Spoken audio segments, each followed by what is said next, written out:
Ibinahagi ni John Mark Tocong ang kanyang makulay na paglalakbay sa pagiging international champion. Ang kabuang detalye alamin natin sa ulat ni teammate JB Hunyo. Mula sa simpleng paglalaro sa dagat gamit ang plywood bilang surfboard, nagsimula ang hilig ni John Mark Marama Tocong sa surfing noong 5 taong gulang pa lamang siya. Na-inspire sa kanyang mga kaibigan at pinsan, natuto siyang sumakay sa mga alon sa kilalang Cloud9 sa Siargao Island, Surigao del Norte. When I was a kid, it's inspired me with all my friends and cousins. Like I've been watching them what they're doing, and I was like, what are you bringing? So I watched them surfing, and I was like, oh, that looks fun. So I have a try, and I kind of like it. And my cousin and all my friends like helping me to, push waves and try to get more on surfing. So yeah, it's pretty much like all the first generation also like teaching me how to surf. Inspired.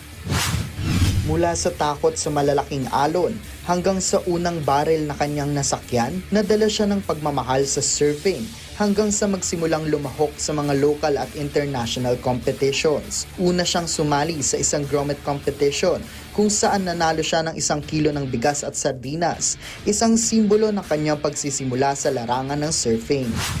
So grateful, really, like to represent our country, like everywhere I travel, I always bring the Philippine flag, and I'm so proud to be Philippines.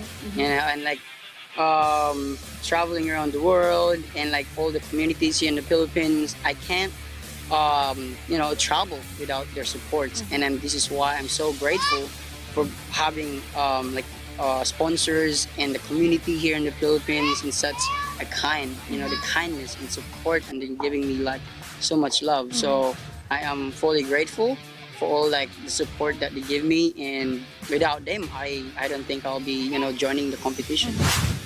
Ibinahagi rin ng Siargao Champ kung paano naging parte ng buhay niya ang surfing. Iginiit niya na bukod sa ito ay sport, ito rin ay itinuturing niyang stress reliever. Surfing, it's not like a sports. It's kind of like part of my life.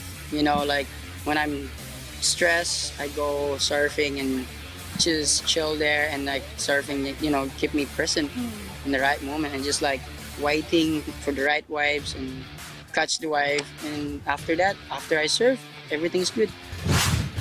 Ngayon, hindi lamang siya kilalang surfer ng Siargao, kundi isang world champion na nagdadala ng bandila ng Pilipinas sa buong mundo.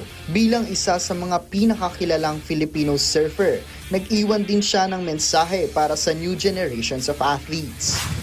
To all the grooms that want to be like, to surf and try to win more competition, first, I want you guys to go to school, and after, go surfing and just have fun.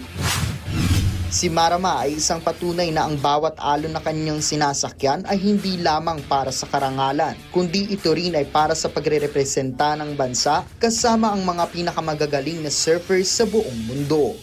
JB Hunyo para sa Atletang Pilipino, para sa Bagong Pilipinas.